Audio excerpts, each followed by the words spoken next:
Welcome to Clocking the Gallops preview on Youth Day. It is Thursday, the 16th of June. Racing today taking place at Turffontein on the Standside track. And I'm flying solo principally because Neil Andrew celebrates his birthday today, so won't be joining me. He's taken the day off. So very happy birthday to Neil. And also another one of our good men that contributes to the show, Nino Podesta, also celebrates his birthday today on the 16th of June. So very happy Clocking the Gallop birthdays to both Neil and to Nino. And you can wish them separately on this video if you'd like to. We'll pass on those messages for you. I'm sure they'll have a look at those messages too. So very happy birthday to both of them. We'll have, of course, speak to Nino later on today to find out what he thinks about tomorrow's card at Fairview. It is on the Poly track, and I am traveling down to Gqeberha tomorrow. So I'll be commentating tomorrow down there and looking forward to the day. But let's get on with today's proceedings. It is very cold. This I'm recording just before 9 o'clock on Thursday morning, but it has been a very, very cold night and early morning. Temperatures here just under 3 or 4 degrees at the moment. Track condition today out at Turffontein will be good. It's on the Standside track, and the official penetrometer reading is 20, and they've only had 2.8 millimeters, just under 3 millimeters of rain during the course of the last week, and 6 millimeters of irrigation as well.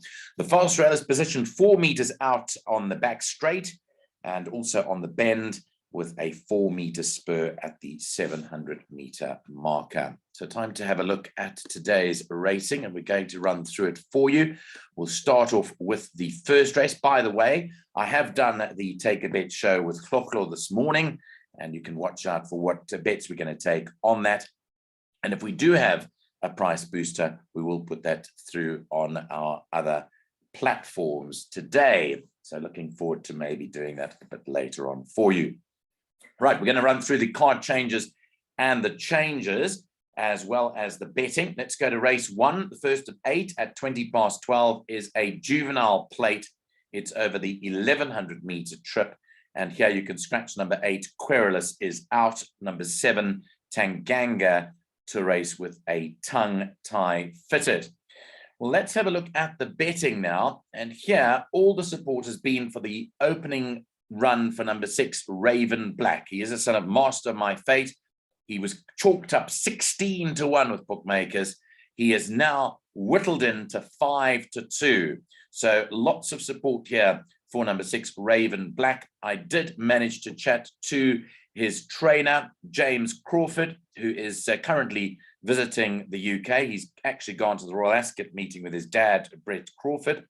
And he sent me a message last night to say that he's a very nice colt, looking forward to a good run, but he'll still learn a bit on the job. So Raven Black, all the support has been for him. I was particularly interested in the extremely well-bred number 4, Joyous Jubilee, who opened up 2 to 1 and has drifted out to 33 to 10 because of the support for Raven Black. And I think these two newcomers are very, very interesting in terms of their breeding, in terms of what they bring to the table. Joyous Jubilee, he's a son of Caravaggio. Caravaggio is actually a Coolmore stallion. He goes for $35,000 a pop for a live foal. And he is very well bred, this Joyous Jubilee, because the mother, Pink Jubilee, is a full sister to the multiple Group 1 winning Alboran C. So there's lots of sprinting blood running through the veins of number 4, Joyous Jubilee. And, well, all I can say is that it'll be interesting to see how these two go to post, and we'll be watching both of them very carefully. Of those that have run, I would think that number 1, Cool Winter, the 3 to 1 chance, the fact that it's wearing blinkers first time and comes in with the Gabriel Petersa allowance of 2.5 kilograms for just 57.5 kilograms is interesting. For me, he's the horse of the raced horses to beat. I see they put a tongue tie now on number 7, Tanganga. He's drifted out as well in the betting, gone from 2 to 1 to 28 to 10. So the interesting horses here are definitely the newcomers, 4, Joyous Jubilee, and 6, Raven Black. And I wouldn't be surprised if either of those pop up in the opening event today. Let's go on to race 2. By the way, race 1 is the start of the bipod. Race 2 kicks off the place accumulator at 5 to 1. It's a maiden plate fillies and mares over 1,160 meters. In race 2, scratches number 5, Bee in My Bonnet, Not Eating Up, was scratched by Adam Azzi early this morning. So that is out. Number 1, Nazdarovia, has earmuffs on. And number 8, Heartlight, races with a compression mask. So let's take a look at the newcomers. I thought that Bee in My Bonnet had a chance, but that's now just by the wayside because she's not running. Of the other newcomers, number 7, Flying Spirit. I know it's quoted at 33 to 1, but she's a daughter of Gimme the Green Light. The mother, Lorraine, did very well. This is basically a half sister to House of Lorraine, who performed pretty well as a sprinter. So I'll be watching number 7, Flying Spirit, on her way to the gate. She runs for the Fabian Habib stable, Calvin Habib rides. Of the other newcomers, number 11, Unyielding. I was actually at the Mike de Kock stables yesterday morning, and I asked them about their 2 newcomers today. Both are fairly decent horses, both probably needing a run. I think they said that the other one, the relation to Buffalo Bill Cody, who runs later on, has had a few issues. But this daughter of Flower Alley looking for further, I think, even though Headstrong sprinted, being by Flower Alley, you would think that Unyielding is looking for further, but it has attracted some support and is now at 5 to 2. So I'll watch out for the first time as numbers 7, Flying Spirit, and 11, Unyielding. Let's go to the horses that have run. Well, Nazdarovia, and they put the earmuffs on Nazdarovia today. And I think that with Gavin Lorena hopping back aboard, that of the raced horses, she will be the horse that will go close of them. Miss Soho, I see us at 5 to 2, but I prefer Nazdarovia to Miss Soho today. And I think that one will come out pretty well in the race today. Will Nazdarovia. I did actually get a message earlier from Johan Janssen van Vuren, and I think the message there came through to say that it would run a forward race and it would go pretty well. I'll just see here, well, but limited ability, says Johan Janssen van Vuren. So Nazdarovia, I think, has got a decent chance. Look out for any further support for any of the newcomers there for the start of the place accumulator. Right, let's go on to the start of the pick 6 at 1:30. It's a maiden plate over 1,160 meters in race 3. Scratch number 6, Over the Cliff, is out. Number 1, Gone in Time, Alamites in front and Unshod behind. I'll just update these changes to see whether any more come through as we go through it. Right, let's have a look in this race. The scratching of number 6, Over the Cliff. Well, let's look at the horses, the newcomers. As I mentioned, number 4, War Bonnet Creek, is a half-brother to Buffalo Bill Cody, who's now standing at stud. He's a 4-year-old, so he's obviously had his issues. He's coming out on debut today. The other one that I was pretty interested in the pedigree was number 5, Jimmy Don. The fact that Gavin Lorena is riding for Erico Verdenise. This is out of a sprinting pedigree, and I think Jimmy Don might be a horse to follow. And number 10, the filly, More Than a Feeling. Great song. She's a daughter of Erupt. The mother won over 1,700 meters, but she is a half-sister to I Want It All, who as well has performed pretty well from 7 furlongs up. So you'd feel that More Than a Feeling would be probably more effective over further. The horse I quite liked, even though it was 16 to 1, was number 7, the Wolf of Wolseley. Gabriel Peterson rides for Paul Peter, 2.5 kilos off, which means that he comes in with just 54.5 kilos, the same as the newcomer, More Than a Feeling. So I wouldn't leave him friendless completely. Number 7, the Wolf of Wolseley. The Gone in Time, number 1, even though he's at 14 to 1, would come in with a bit of a chance too. In fact, if you look at Brave Sue, number 2, at 5 to 1, and number 1, Gone in Time, at 14 to 1, and you go back to the run behind Black Burner, Gone in Time beat Brave Sue by 10.5 lengths, and Gone in Time's 14 to 1. Brave Sue is at 5 to 1. So I don't know how that all works out. Pretty interesting indeed. I don't like this race at all, the opening leg of the pick 6. I'd prefer to go wide. I'd be honest, I don't think Twice the Storm is an 11 to 10 chance. I wouldn't be backing that at 11 to 10. And I think that this might be more open than it looks if you just look purely at the betting. So I don't like that race. I think there are a number of horses in with chances there in the third.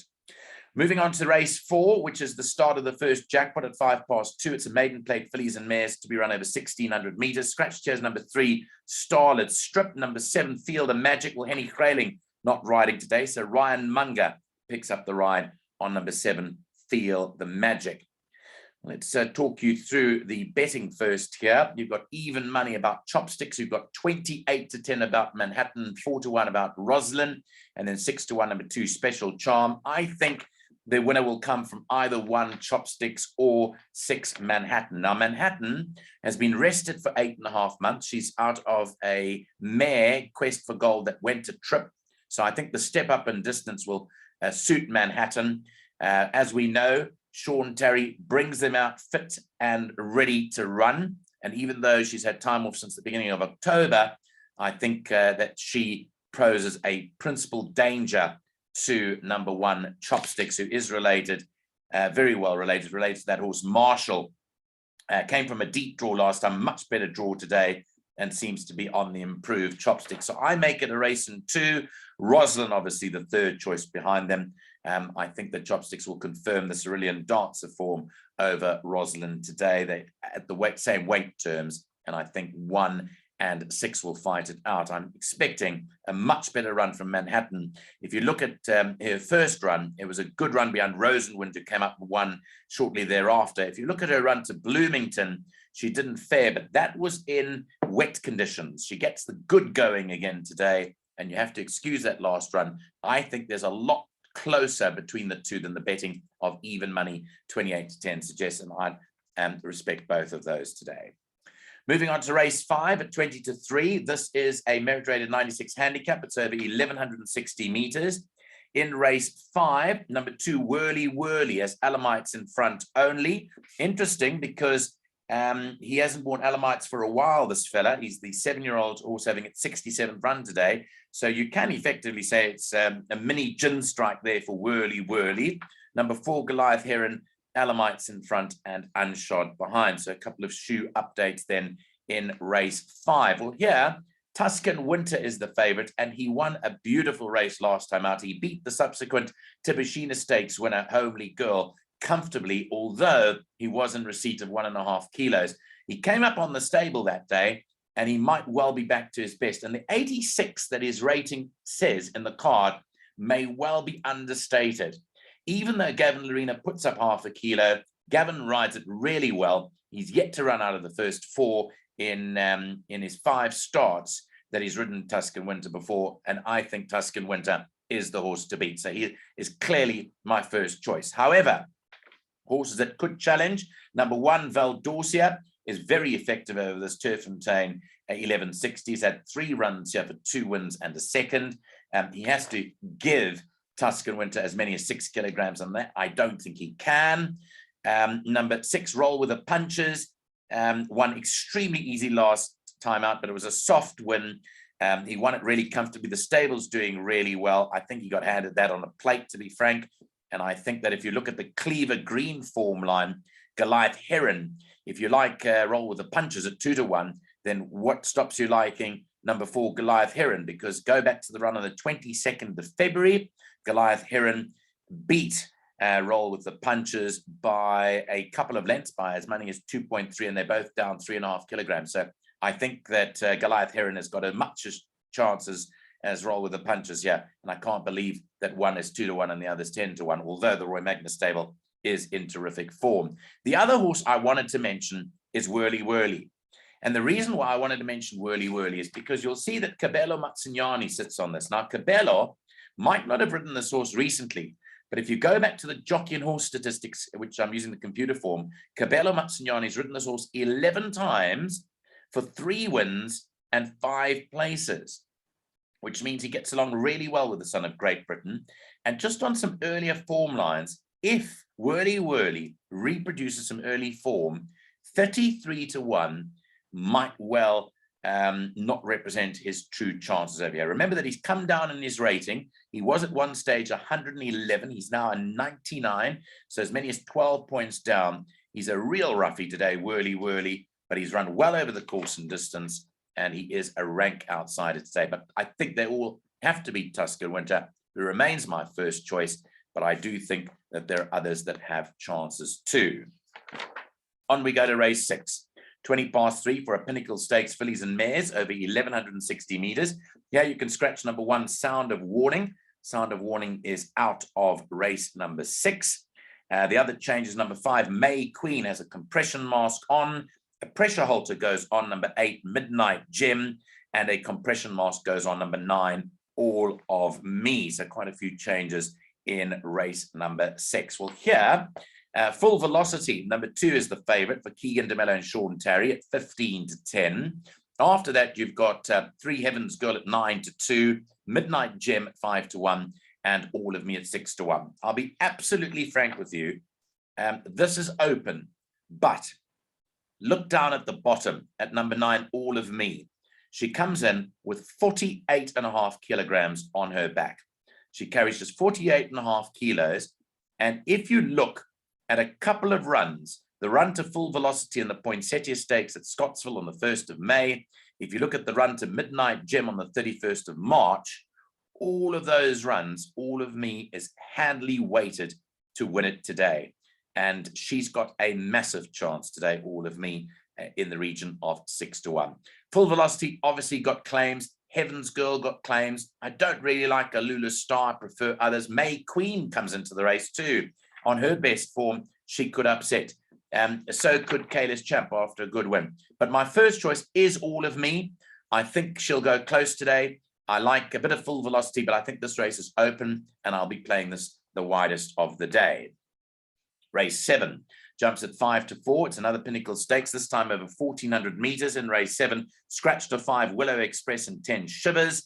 The jockey on number 8, Castletown, is Jared Penny. There's been a jockey change there, and a compression mask is now on number 7, William Robertson. By the way, William Robertson won a good race down at Greyville. Because of that, beating Master Archie by 3.9 lengths. The merit rating adjusted upwards to 113 now, and William Robertson will carry 58 kilograms today. It races with a compression mask on. It ran with the blinkers when it beat Master Archie down in Durban. So it's got from the blinkers to a compression mask. Right, this is tough. You've got Sound of Summer backed in from 5-2 to 17-10. You've got William Robertson at 9-4, but then you've got the horse I Fancy, Xavion, number 9, the son of Futura. Caught my eye. I called the last race when running 4th to Kayla's Champ. I know it's a step up for him, but if a horse can run less than a length to Triple Fortune, carrying the same weight, and then run a double superlative to 9 lengths, it deserves respect over here, receiving weight from everything. So Xavion is a massive runner today at 6-1. Sound of Summer is a worthy favorite. He'd have to go in. Out of the Darkness, strangely enough, even though he's carrying a big weight, comes in well on the William Robertson form line. I know that if you like William Robertson, you certainly have to think Out of the Darkness would appear somewhere on the premises, because they finished quite close together in the run back on New Year's Day this year. So one is sitting at 22-10, the other's at 7-1. So both of those have to be included as well. But my first choice has to be the bottom weight, Xavion. And I think that he's bound to improve further today. Sound of Summer, big chance too. And as we mentioned, William Robertson and Out of the Darkness after that. That's my take on race number 7. The last of the day runs at 4:30. It's a maiden plate to be run over 1,600 meters. Scratch chairs number 6, Bright Blue Sky. This is a non-runner. The reason being elevated temperature, and that's the only change in race number 8.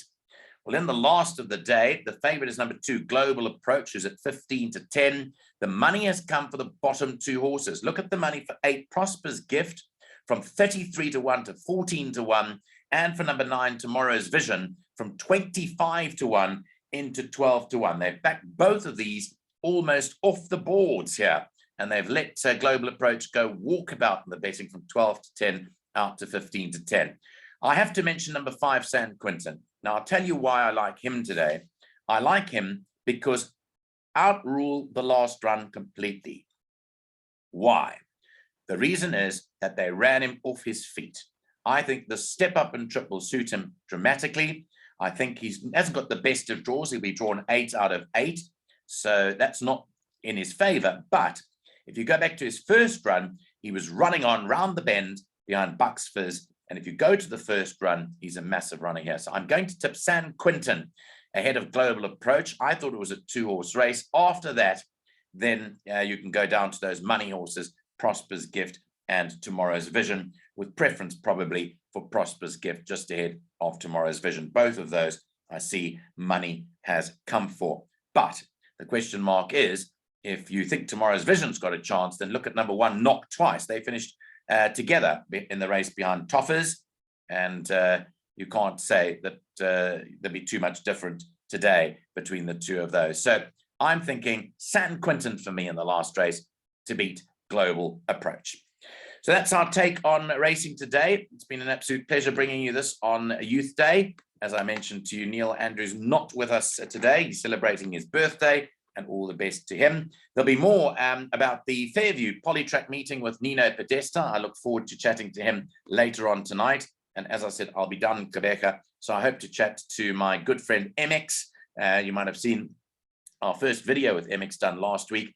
He's the Uber driver that takes us from the airport to the racecourse, and I hope to link up with him sometime during the course of the day tomorrow to put that up on Clocking the Gallop. That's it. Have a good day. Remember that we've got other programming. The Take a Bet show is also going out, and if we do have a price booster, we will let people know via Twitter or Instagram or our website, www.clockingthegallop.com. Thanks for joining me, Nico Kritsiotis, and all the best for racing on this public holiday. Have a good day's racing. Bye-bye.